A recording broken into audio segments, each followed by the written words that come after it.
नमस्कार, बुलेटिन में आपका स्वागत है। आपके साथ मैं दीपेश बरगले। चले खबरों की शुरुआत करते हैं। इस वक्त बड़ी खबर, निर्भया केस में दोषियों को 22 साल को फांसी मुश्किल है। ये बड़ी खबर एएसजी और दिल्ली सरकार ने कोर्ट में कहा है दोषियों को 22 जनवरी को फांसी नहीं हो सकती है। तो अभी और वक्त मिलेगा, ये इस वक्त की बड़ी खबर निकलकर सामने आ रही है। आपको बता दें, अभी और इंतजार करना पड़ेगा न्याय के लिए। निर्भया गैंगरेप के दोषी मुकेश कुमार की अर्जी पर दिल्ली हाईकोर्ट में सुनवाई के दौरान एएसजी और दिल्ली सरकार के वकील ने कहा है कि निर्भया के दोषियों को 22 जनवरी को फांसी नहीं दी जा सकती है। राष्ट्रपति द्वारा दया याचिका पर फैसला देने के बाद दोषियों को 14 दिन का वक्त देना होगा। तो ये बड़ी खबर हम आपको बता रखे हैं। निर्भया गैंगरेप के दोषी मुकेश कुमार की अर्जी पर दिल्ली हाई कोर्ट में सुनवाई हुई और दोषी मुकेश ने डेथ वारंट पर रोक लगाने की मांग की। मुकेश ने कहा कि उसकी दया याचिका अभी राष्ट्रपति के पास लंबित है, इसलिए डेथ वारंट को रद्द कर दिया जाए। सुनवाई के दौरान दिल्ली एएसजी और दिल्ली सरकार के वकील ने कहा कि निर्भया के दोषियों को 22 जनवरी को फांसी नहीं दी जा सकती। राष्ट्रपति द्वारा दया याचिका पर फैसला देने के बाद दोषियों को 14 दिन का वक्त देना होगा। आगे बढ़ते हैं। देश आज 72वां सेना दिवस मना रहा है। सेना प्रमुख जनरल मनोज मुकुंद नरवणे ने कहा है कि भारतीय सेना देश की मूल्यवान संस्था है। इस मौके पर उन्होंने कहा कि जम्मू कश्मीर से धारा 370 हटाना ऐतिहासिक फैसला था। आर्मी चीफ ने पाकिस्तान का बिना नाम लिए कहा कि सेना आतंक के खिलाफ जीरो टॉलरेंस की नीति पर चलती है और इसका जवाब देने के लिए भारतीय सेना के पास कई विकल्प हैं। हम म्यूचुअल और इक्वल सिक्योरिटी के सिद्धांत पर और मौजूदा बॉर्डर मैकेनिज्म्स व बातचीत के माध्यम से शांति बनाए रखने के लिए आवश्यक कदम। सेना दिवस के मौके पर देश भर में कई जगह पर सैन्य परेड और शक्ति प्रदर्शन का आयोजन किया गया। इस मौके पर दिल्ली में सेना प्रमुख जनरल मनोज मुकुंद नरवणे ने कहा कि हमारी सेना आज के साथ साथ भविष्य की चुनौतियों से भी निपटने में सक्षम है। आतंक के प्रति हमारी पॉलिसी हमेशा से जीरो टॉलरेंस की रही है। वे दिल्ली के करियप्पा परेड ग्राउंड में आयोजित सेना परेड में बोल रहे थे। इस बार पुरुष परेड का नेतृत्व पहली बार महिला अधिकारी कैप्टन तानिया शेरगिल ने किया है। इससे पहले देश के पहले सीडीएस जनरल विपिन रावत समेत तीनों सेना प्रमुखों ने शहीद जवानों को श्रद्धांजलि दी। टेलीविजन स्क्रीन पर आप ये अलग अलग तस्वीरें देख रहे हैं जहां परेड की सलामी हुई है, परेड के निरीक्षण किया गया है, वीरों का सम्मान किया गया है और शहीदों को श्रद्धा सुमन अर्पित किए गए हैं। चलिए अब आपको यह भी बता देते हैं कि आखिर क्यों मनाया जाता है आर्मी डे यानी सेना दिवस क्यों मनाया जाता है। फील्ड मार्शल केएम करियप्पा के सम्मान में 15 जनवरी को आर्मी डे मनाया जाता है। करियप्पा भारतीय सेना के पहले कमांडर इन चीफ थे जिन्होंने 1949 में सर फ्रांसिस बुचर से प्रभार लिया था।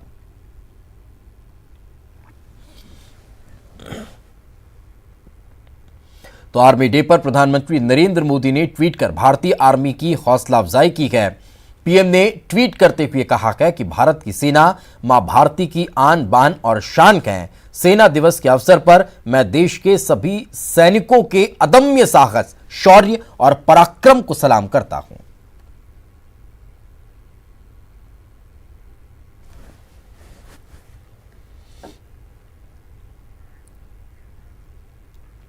जम्मू कश्मीर में सेना के जवानों द्वारा किए गए एक काम की काफी तारीफ हो रही है। सेना के ये जवान चिनार कॉर्प्स के हैं। दरअसल इस समय जम्मू कश्मीर के विभिन्न जिलों में भारी बर्फबारी हो रही है। इसी बीच मंगलवार को वहां शमीमा नाम की एक महिला को प्रसव पीड़ा हुई जिसे तत्काल अस्पताल में भर्ती करवाने की जरूरत थी, लेकिन बर्फबारी की वजह से हालात ऐसे थे कि शमीमा को एम्बुलेंस से अस्पताल तक लाना मुमकिन नहीं था।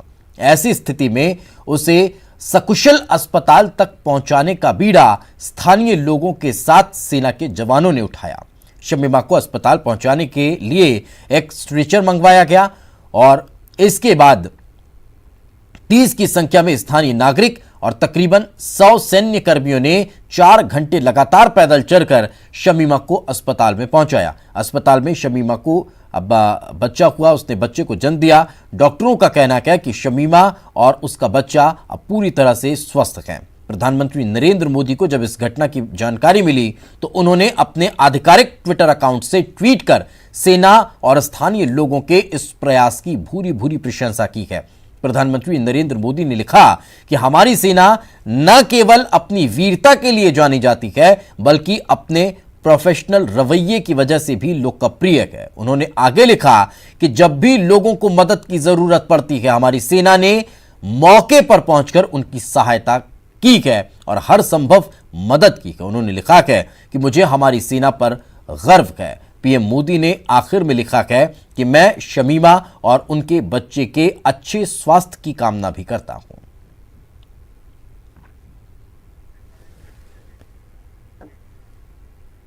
जम्मू कश्मीर में 164 दिन बाद प्रशासन ने आंशिक तौर पर इंटरनेट और ब्रॉडबैंड सेवा को बहाल कर दिया है।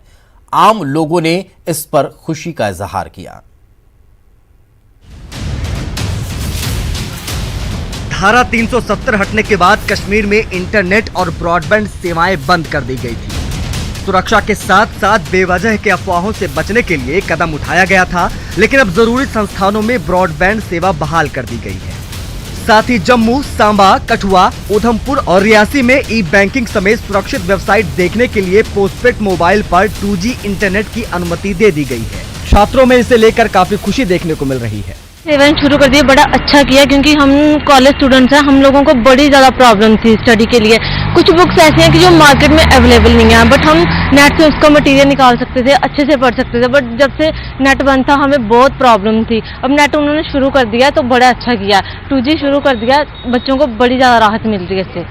प्रॉब्लम फेस करनी पड़ी, इंफॉर्मेशन रिलेटेड हमें इंटरनेट से बहुत चीज़ें अच्छे से मिल जाती थी, लेकिन हमें फिर बुक्स में वो जान करना पड़ा और हमें बहुत सी पेपरों में भी बहुत, एग्जाम्स में भी बहुत प्रॉब्लम्स हुई, हमें मटेरियल नहीं मिला अच्छा, और अब हमें अच्छे से हो जाएगा। हालांकि लोग ये भी मानते हैं कि सरकार के इंटरनेट बंद करने के फैसले से परेशानी तो हुई, लेकिन ये सुरक्षा के मद्देनजर सही था। ये आज से पहले शुरू कर देना चाहिए था, लेकिन काज ऑफ मिलिटेंसी वो बहुत बढ़िया स्टेप लिया मोदी जी ने, तो उसके लिए हम लोग मोदी जी के साथ थे। ठीक है, सफ़र भी हुए, बच्चे सफ़र भी किया, कोई बड़ी बात नहीं है, करना भी पड़ता है। अगर गवर्नमेंट के लिए हमें इतने देर सफ़र करना पड़ा, कोई बड़ी बात नहीं, लेकिन जो शुरू किया है उसके लिए भी हम धन्यवाद करते हैं मोदी जी का। प्रशासन ने यह कदम ऐसे समय में उठाया है जब सुप्रीम कोर्ट ने सरकार से केंद्र शासित प्रदेश में इंटरनेट पर लगी पाबंदी की समीक्षा करने को कहा था। कश्मीर में इंटरनेट और धारा 144 पर सुप्रीम कोर्ट ने फैसला सुनाया था। 10 जनवरी को कोर्ट ने कहा था कि इंटरनेट संविधान के अनुच्छेद 19 के तहत लोगों का मौलिक अधिकार है। इंटरनेट को अनिश्चित काल तक के लिए बंद नहीं किया जा सकता। कोर्ट ने सरकार को इंटरनेट की पाबंदी पर समीक्षा करने के लिए कहा था। तो इंटरनेट ब्रॉडबैंड सेवाएं आज की दिनचर्या का अभिन्न अंग बन गई है। जाहिर है जम्मू कश्मीर में इसके जारी होने से आम लोगों की जिंदगी आसान जरूर हो जाएगी। Bureau report, news 18।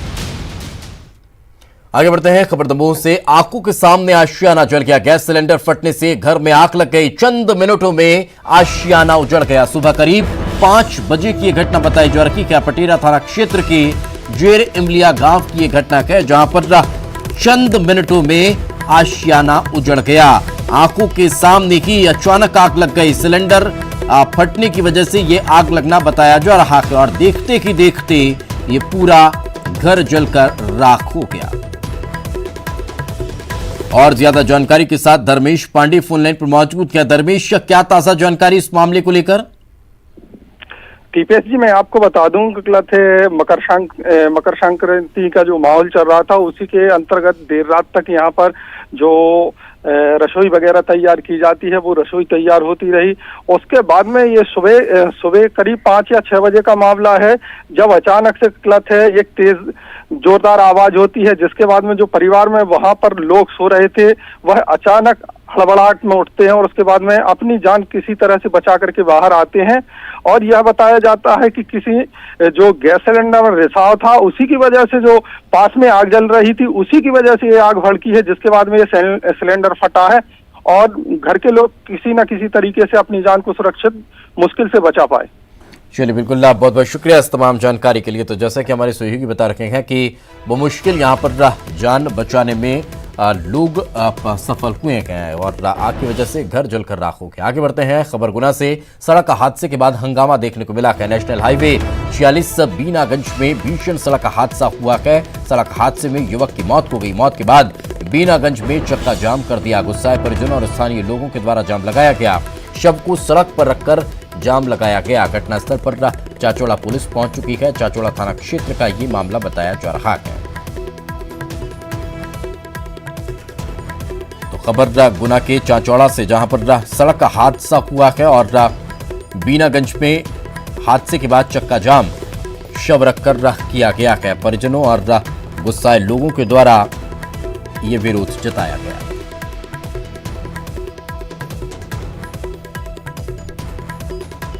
तो नेशनल हाईवे 46 बीनागंज में यह भीषण सड़क हादसा हो गया और इस सड़क हादसे में एक युवक की जान चली गई। और ज्यादा जानकारी के साथ हमारे सहयोगी विकास हमारे साथ जुड़ चुके हैं। विकास, कैसे ये सड़क हादसा हो गया? जब ये जो मृतक है वो जब अपनी मोटरसाइकिल से जा रहा था, तभी उस वक्त एक सामने से वाहन आया जिसके आमने सामने टक्कर हुई। इस व्यक्ति की मौत हो गई। इसकी मौत के बाद में यहाँ पर काफी बड़ा हंगामा खड़ा हो गया। परिजन और अन्य लोगों ने मिलकर, स्थानीय लोगों ने मिलकर चक्का जाम लगा दिया। काफी बड़े स्तर पर यहाँ पर हंगामा देखने को मिला। जैसे कंट्रोल करने के लिए पुलिस पहुंची, लेकिन घटनास्थल पर पुलिस पहुंचने के बाद भी हंगामे का काबू नहीं कर पाए। तो कुल मिलाकर इस जो मृतक है उसके शव को रखकर परिजनों ने यहाँ पर हंगामा किया है। फिलहाल पुलिस घटनास्थल पर मौजूद है और समझाइश अभी जारी है। चलिए बिल्कुल, बहुत बहुत शुक्रिया इस तमाम जानकारी के लिए। फिलहाल रुकेंगे एक छोटे से ब्रेक के लिए। ब्रेक के बाद जल्द हाजिर होंगे।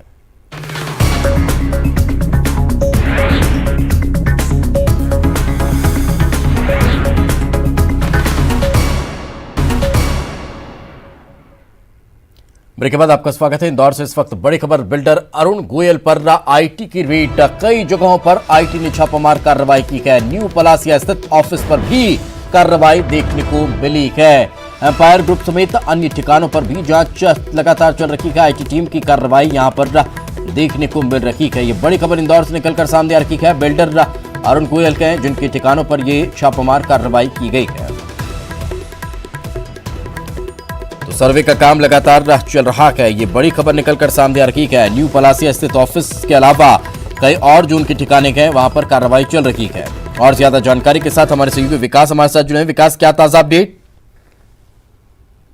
समेत कल 5 ठिकानों पे फिलहाल कार्यवाही जारी है। ये 2 पार्टनर अरुण गोयल और विनोद अग्रवाल के नाम सामने निकल कर आए हैं, जो संचालक और कर्ता धर्ता है इस इन दोनों फर्म के। तो फिलहाल शहर के विभिन्न इलाकों में 5 ठिकानों पर सतत कार्यवाही जारी है। सुबह से ही ये कार्यवाही के लिए अलग अलग इनकम टैक्स का दल यहाँ पहुंचा था। हालांकि टैक्स चोरी की जो बात सामने निकल कर आई है वो शाम तक संभवतः स्थिति स्पष्ट हो सकेगी कि आखिर कितनी टैक्स चोरी, कर चोरी का मामला सामने निकल कर आया है। फिलहाल इनकम टैक्स की रेड की कार्यवाही जारी है 5 ठिकानों पर। क्या लग रहा है कब तक ये पूरा कार्रवाई देखने को मिलेगी? जिस प्रकार से इनकम टैक्स का जो दल है जो विभिन्न ठिकानों की कार्रवाई कर रहा है वो उनकी तरफ से कोई खास इनपुट अब तक निकलकर सामने नहीं आया। उनकी तरफ से किसी प्रकार की जानकारी नहीं दी गई है। लेकिन ये जो सूत्रों के अनुसार जो जानकारी है वो ये बताती है कि कार्यवाही लंबे समय तक चलने वाली है। लंबे समय में बड़ा एक जो नेक्सस है, जो कर चोरी का जो खुलासा है, वो आंकड़ा भी बड़ा निकलकर सामने आएगा। लेकिन स्थिति जो आपको बता दूं कि जो तस्वीरों में भी आप देख रहे हैं कि अधिकारी जो इनकम टैक्स के हैं वो बाहर खड़े हुए हैं और संभवतः जो दस्तावेज है दस्तावेजों को खंगाला जा रहा है। इसके अलावा एक जो दल है वो ऊपरी वाले पर सर्चिंग की कार्यवाही कर रहा है। तो ऐसे कुल मिला के जिस प्रकार से मैंने बताया कि अलग अलग ठिकाने जो है 5 ठिकानों पर जो रेड की कार्रवाई है, सर्च की कार्रवाई है वो जारी है। को मिल रही है। बिल्कुल, यानी कि बड़ी कार्रवाई से कहा जा सकता है। बहुत बहुत शुक्रिया इस तमाम जानकारी के लिए। और एक बड़ी खबर भोपाल से। महापौर आलोक शर्मा का बड़ा बयान सामने आया है। 2 नगर निगम बनाने के मामले में आलोक शर्मा ने अपनी प्रतिक्रिया दी है। भोपाल के वार्डों को 2 भागों में नहीं बांटने दूंगा। भोपाल के 2 टुकड़े करने से पहले मेरी लाश के 2 टुकड़े करना होगा। ये बड़ी खबर, बड़ा बयान यहां पर महापौर आलोक शर्मा ने दिया है। अगर कोई भी भोपाल शहर के 2 हिस्से करेगा तो भोपाल के महापौर आलोक शर्मा की लाश के 2 हिस्से करने के बाद ही वो करेगा। किसी भी कीमत पर मैं अपने भोपाल के 2 हिस्से, 2 टुकड़े नहीं होने दूंगा। तो और ज्यादा जानकारी के साथ हमारे सहयोगी जितेंद्र हमारे साथ फोन लाइन पे मौजूद है। जितेंद्र, आखिर काफी गंभीर बयान यहाँ पर महापौर ने दे दिया है, क्या साफ तौर पर कड़ा विरोध जताने की तैयारी में है बीजेपी? जब से इस बात की चर्चा उठी थी कि भोपाल में 2 नगर निगम बनाए जाने हैं और 2 महापौर बनाए जाएंगे, इन सारी बातों को लेकर बीजेपी लगातार इसका विरोध करती आ रही है। अब भोपाल के मेयर आलोक शर्मा ने साफ तौर पर कड़े शब्दों में कह दिया है कि अगर भोपाल में 2 हिस्सों में भोपाल को बांटा जाएगा तो उनकी लाश के भी 2 टुकड़े किए जाएंगे। ये काफी बड़ा बयान है उनकी तरफ से। हालांकि भोपाल मेयर आलोक शर्मा ने ये किस संदर्भ में कहा है इसकी वाली बात है, क्योंकि अभी जो फाइल है वो राज्यपाल के पास भेजी गई है, उसके बाद ही इस पर आगे चर्चा की जाएगी। अब देखने वाली बात है कि सरकार इस पूरे मामले में क्या मसौदा तैयार कर रही है। हालांकि बीजेपी ने अपना स्पष्ट रुख अभी जाहिर कर दिया और बीजेपी से ही महापौर आलोक शर्मा है जिन्होंने इस तरह का देखते पार्टी इसे किस हिसाब से दिखती है। नहीं तो ये तो फैसला सरकार लेने वाली है, तो क्या इस फैसले को रोकने के लिए कोई स्ट्रेटेजी तैयार की है आलोक शर्मा के द्वारा या फिर बीजेपी के द्वारा? देखिए, ये जो फैसला है सरकार को ही लेना है और सरकार पहले भी कह चुकी है कि भोपाल में 2 नगर निगम बनाए जाने हैं। इसे लेकर उन्होंने तैयार भी कर लिया पूरा मसौदा। अब बीजेपी क्या अपने महापौर को समझाने की कोशिश करती है या फिर उनका साथ देती है, ये देखने वाली बात होगी। हाँ बिल्कुल, लेकिन जितेंद्र अब आखिर एकाएक का ये बयान कैसे दे दिया आलोक शर्मा ने? देखिए, अब कुछ ही समय शेष बचा है। भोपाल के जो मेयर है आलोक शर्मा, उनका कार्यकाल खत्म करने की बात की जा रही है। फरवरी में संभवतः उनका कार्यकाल खत्म हो जाएगा और नगर निगम में प्रशासक नियुक्त कर दिया जाएगा। उसके पहले अब ये एक तरह की तैयारी है लोगों में जागरूकता लाने के लिए। तो इसी तरह से दोनों ही पार्टियां अब नए प्रयोग कर रही हैं जिससे जनता में मैसेज चला जाए कि चुनाव करीब आ चुके हैं। जितेंद्र, राजनीतिक दलों के इतर आम जनता यानी कि भोपाल के लोग क्या सोच रहे हैं इस मसले को लेकर? अगर 2 भागों में बांटा जाता है तो भोपाल के लोगों की क्या मंशा है? देखिए, अगर बात करें तो इसे लेकर कलेक्ट्रेट कार्यालय में दावे आपत्तियां बुलाई गई थी। उन दावे आपत्तियों में बड़ी संख्या में लोगों ने आपत्तियां लगाई थी कि भोपाल को भोपाल ही रहने दे, 2 हिस्सों में ना बांटा जाए, क्योंकि इससे कहीं ना कहीं भोपाल के नागरिकों को बहुत सारी गलतफहमियों का सामना करना पड़ेगा। चूंकि भोपाल का एक हिस्सा पुराने भोपाल में चला जाएगा और एक हिस्सा नए। जितेंद्र, आपके आसपास महापौर भी मौजूद हैं क्या? देखिए, महापौर यहाँ से जा चुके हैं। हालांकि महापौर से संपर्क किया जा सकता है। उनका ये बयान है और वो उनसे बात हुई है, वो अपनी बातों पर अड़िग रहेंगे और देखते हैं अगर सरकार इस पूरे मामले पर क्या फैसला लेती है। चलिए, बिल्कुल, बहुत बहुत शुक्रिया जितेंद्र इस तमाम जानकारी के लिए। तो जैसा कि हमारे सहयोगी जितेंद्र बता रहे हैं कि पूरे मामले को लेकर महापौर आलोक शर्मा ने कड़ी प्रतिक्रिया जाहिर की है और कड़े शब्दों में उन्होंने गंभीर बयान दिया है। उन्होंने कह दिया है कि भोपाल के 2 टुकड़े नहीं होने दूंगा। अगर कोई भोपाल को बांटेगा तो पहले मेरी लाश के 2 टुकड़े करने होंगे, उसके बाद ही वो भोपाल को बांट सकते हैं। मैं भोपाल को नहीं बंटने दूंगा। हालांकि तमाम तरह की राजनीतिक उठापटक इसको लेकर देखने को मिल भी रही है। लगातार भोपाल को 2 अलग अलग नगर निगमों में बांटने की कवायद तेज गति दिखाई दे रही है, जिस पर बीजेपी मुखरता से विरोध जताती नजर आती है।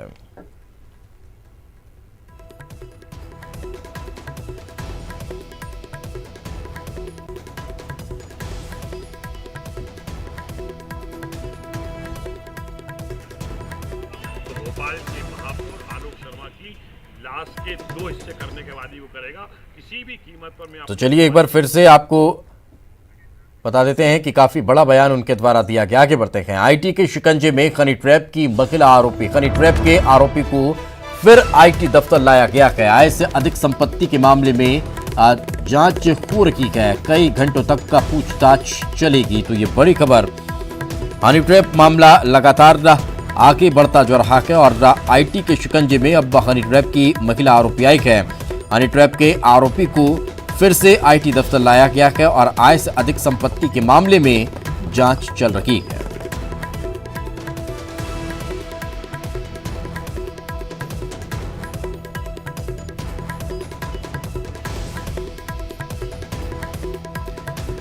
तो आपको बता दें कि हनी ट्रैप मामला अभी भी शांत होने का नाम नहीं ले रहा है। पूरे मामले को लेकर अब एक के बाद एक का जानकारी मिल रही है और ज्यादा जानकारी के साथ हमारे सहयोगी जितेंद्र हमारे साथ जुड़ चुके हैं। जितेंद्र, हनी ट्रैप मामले को लेकर क्या ताजा अपडेट? आज तीसरा दिन है जहां इस पूरे मामले में जो हनी ट्रैप की तीसरी आरोपी हैं उन्हें आयकर के सामने पेश किया गया है और लगातार उनसे पूछताछ की जा रही है। और इनका नाम श्वेता जैन है और इनके पहले दो जो आरोपी हैं वो भी श्वेता जैन और आरती दयाल यहाँ आयकर के सामने पेश हो चुकी हैं। अब इनसे लगातार पूछताछ की जानी है कि आयकर विभाग इनसे पूछताछ कर रहा है कि अभी तक जो हनी ट्रैप के नाम पर इन्होंने लोगों को ब्लैकमेल किया है, जो पैसा उनसे ऐठा है उस पैसे का क्या लेन देन हुआ, कहाँ ट्रांजैक्शन हुआ, तो उससे लेकर पूरी पूछताछ की जानी। तकरीबन कल जो आरती दयाल से पूछताछ हुई थी 6 घंटे तक उनसे पूछताछ हुई, कई खुलासे उनसे हुए हैं। उससे पहले श्वेता विजय जैन से तकरीबन 8 घंटे तक पूछताछ हुई है। अब ये श्वेता स्वप्निल जैन को लाया गया है, इनसे भी लगातार पूछताछ की जानी, तो कई बड़े अहम खुलासे होना बाकी हैं। चलिए बिल्कुल, बहुत बहुत शुक्रिया इस तमाम जानकारी के लिए। तो जैसा कि हमारे सहयोगी जितेंद्र बता रहे हैं कि कई खुलासे इसमें होना भी बाकी है, यही वजह है कि लगातार पूछताछ चल रही है। मकर संक्रांति के मौके पर इंदौर में विधायक का आकाश विजयवर्गीय का अलग अंदाज देखने को मिला है। पतंग उड़ाने के साथ साथ यहां पर आकाश विजयवर्गीय और उनके पिता कैलाश विजयवर्गीय गिल्ली डंडा खेलकर मकर संक्रांति मनाते नजर आए। दो तस्वीरें आप देख सकते हैं कैसे पिता और पुत्र संक्रांति के मौके पर अलग ही रंग में रंगे हुए नजर आ रहे हैं। पहली तस्वीर विधायक आकाश विजयवर्गीय की, जिसमें वो पतंगबाजी करते हुए गिल्ली डंडा खेलते हुए नजर आ रहे हैं। वहीं दूसरी तरफ कैलाश विजयवर्गीय की, जिसमें वो भी गिल्ली डंडा खेलते हुए दिखाई दे रहे हैं।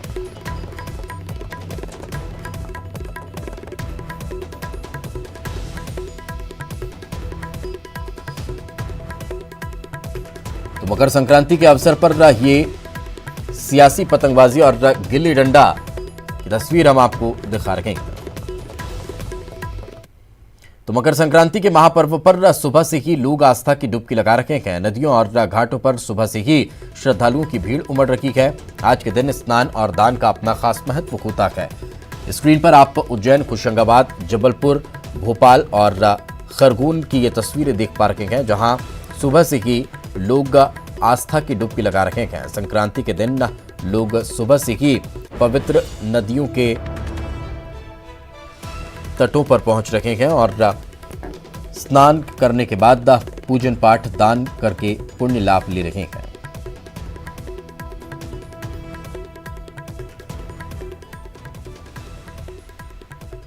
और इसी के साथ इस बुलेटिन में फिलहाल इतना ही। खबरें लगातार जारी हैं।